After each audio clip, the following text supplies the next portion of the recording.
Стой!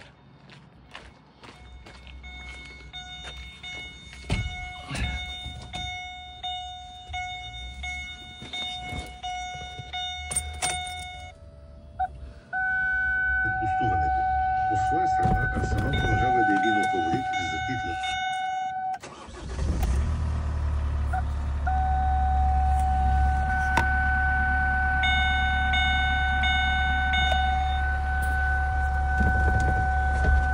Брайтън, Нотингъм Форест, Уест Хем и Саутхемптън, Евертън.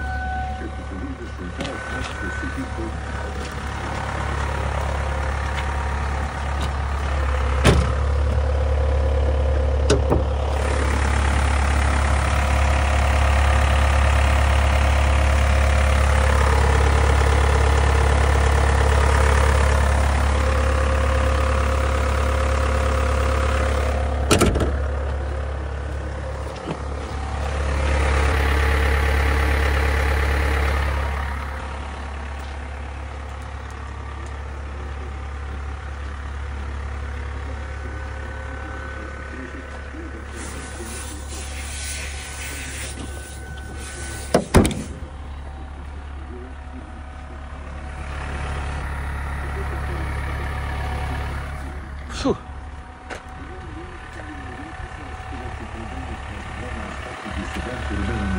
За наследник на Елите Катин по билото на Манчестър Юнайтед.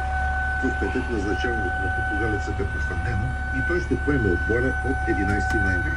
В последното си интервю по този повод Аморим каза, че е искал да поеме работата в Манчестър Юнайтед в края на сезона, но е приел назначение в средата на сезона, след като му е било казано, че става дума за ситуация сега или никога.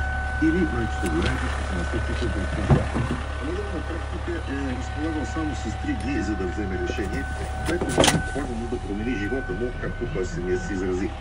Рубен Аморим се споразумява договор до юни 2027 година и ще бъде 6-тият постоянен менеджер